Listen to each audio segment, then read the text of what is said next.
final day of the Alabama legislative session. Speaker of the House Nathaniel Ledbetter joins us in studio to talk about what lawmakers accomplished over the last few months. Speaker, do you feel this has been a productive session? Yeah, I do. I mean, if you think about where we started out and some of the things we passed early on, people forget about, but if you look at the schedule, if you look at the body of work, I think this session has been among one of the more successful sessions that we've had.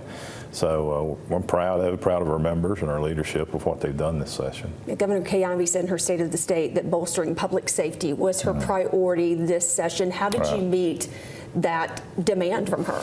I think one of the things we'd done, we'd worked with the governor during the off season. She'd actually come up to my hometown. We'd sit down and talked about what would be a priority for this session.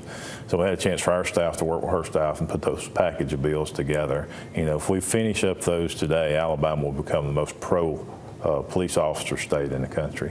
And I think that's good. I mean, over the last few years, it seems like that we don't give the police officers really the respect they deserve. They protect us every day. They protect our families and our communities, and they really deserve the backing of the people of the state. That package of bills includes the Glock switch ban, speedy trials. When do you think Alabamians will see the benefit of these bills? Oh, I think they already have. The Glock switch bill went into effect immediately, and I know here in Montgomery and also in my home county, there's been arrests made because of the Glock switch, and most of it was tied to drugs. Some of them had drugs, and so I think it's a big deal. Some of the tools that we've given officers across the states are already being used.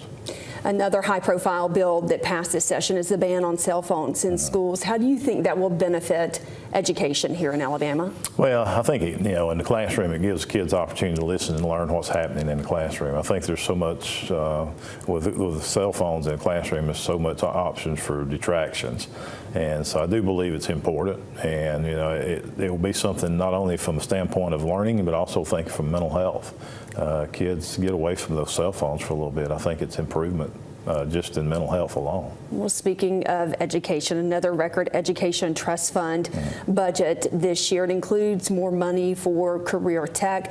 How much are y'all really investing in developing a skilled workforce to be able to recruit more industry here to Alabama? Well, to be quite honest with you, I think we dropped the ball when it comes to developing the workforce in Alabama, especially in the high school level. The two-year college has really done a great job over the last few years trying to develop that in the two-year system. And this year I put some money in the budget for expanding some of our career school, tech schools across the state. And I think it's vastly important. If you look at today's workforce, you can make more money as a lawyer or as a plumber than you can being a lawyer.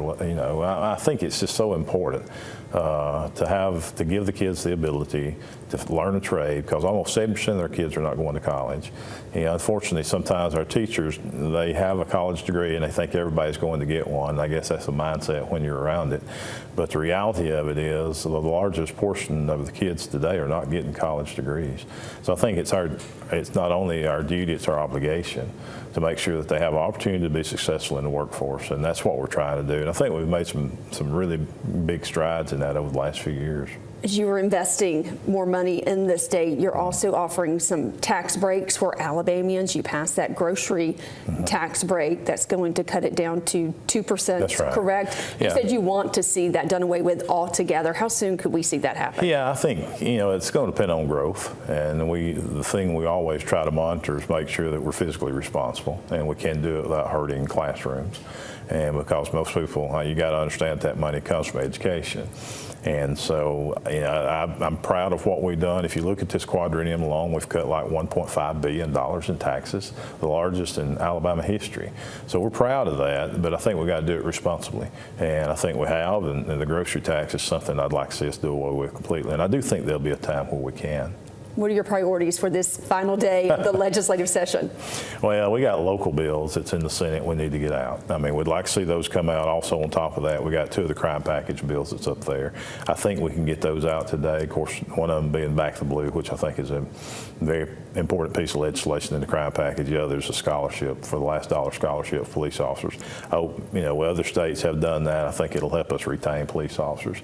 So those are my biggest things, and just local bills where people is given, if they've given the sheriff a pay raise or if they're trying to do something in their district, that's important to them. So I'd like to see those come out too. The last day of the session starts at 1 o'clock this afternoon. It does. Thanks so much for joining us. We appreciate it. Thanks for the